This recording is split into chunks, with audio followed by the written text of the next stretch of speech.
Hi guys, আসসালামু আলাইকুম। আজকে চলে আসলাম করিমপুর মাদ্রাসার মাহফিলে এবং সেখানে আসার পর দেখতে পেলাম বিভিন্ন ধরনের দোকানপাট বসেছে। বিশেষ করে এই দোকানটা আমার খুবই ভালো লেগেছে। এখানে সব ধরনের সিরামিকের জিনিসগুলো পাওয়া গিয়েছে এবং সবচেয়ে এখন ভাইরাল যে কেকেরও দোকান হয়েছে, তার পাশাপাশি চুলের ব্যান্ড মহিলাদের জন্য এবং বিভিন্ন ধরনের দোকানপাট বসেছে। এবং সবচাইতে ভালো লাগছে যে বিষয়টা সেটা হচ্ছে আপনার এখানে আমরা আসার পরে কোনো ধরনের মেয়ে লোককে দেখতে পাইনি। বিশেষ করে একদম মেয়ে লোককে দেখতে পাইনি। এই জিনিসটা আমার কাছে খুবই ভালো লেগেছে।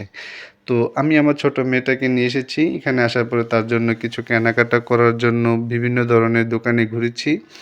তো তার পাশাপাশি এখানে বসে আছে আপনার আতরের দোকান। খুব ভালো ভালো আতর এখানে ছিল, কিন্তু আমরা কোনো আতরই কিনিনি।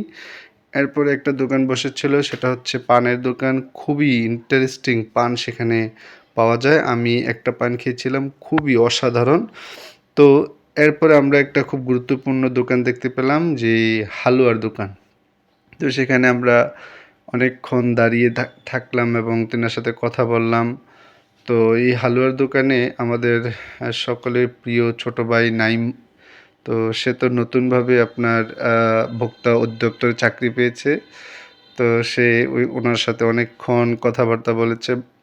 তো তার কথায় বুঝতে পারলাম যে সে আসলে এই ভোক্তা অধিদপ্তরের চাকরিটা মনে হয় আজকেই পেয়েছে, আজকেই সে অ্যাকশন শুরু করেছে। তো যাই হোক, একটু মজা করলাম।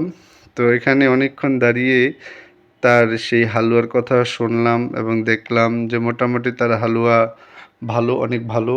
প্রায় 242টা আইটেম দিয়ে হালুয়া তৈরি করে। তো আপনারা যাদের এই হালুয়া দরকার তারা চলে আসবেন, কারণ এখানে ভোক্তা অধিদপ্তর সব কিছু টেস্ট করেছে, চেক করেছে এবং 100% খুবই ভালো মানের পেয়েছে। তো আপনারা যদি হালুয়া প্রয়োজন হয় অবশ্যই ওনার সাথে যোগাযোগ করবেন। ওনার নাম্বারটা আমি আপনাদেরকে দিয়ে দিব, নাইম নিয়েছে। তো পরিশেষে আমরা যাওয়ার পথে অনেকক্ষণ এখানে ঘুরলাম, দেখলাম, ভালোই লাগলো। তো সকলে ভালো থাকবেন। ভিডিওটি ভালো লাগলে শেয়ার করে দিবেন। নতুন নতুন ভিডিও পেতে অবশ্যই লাইক সাবস্ক্রাইব করে আমাদের পাশে থাকবেন। সবাই ভালো থাকবেন, সুস্থ থাকবেন। আল্লাহ হাফেজ।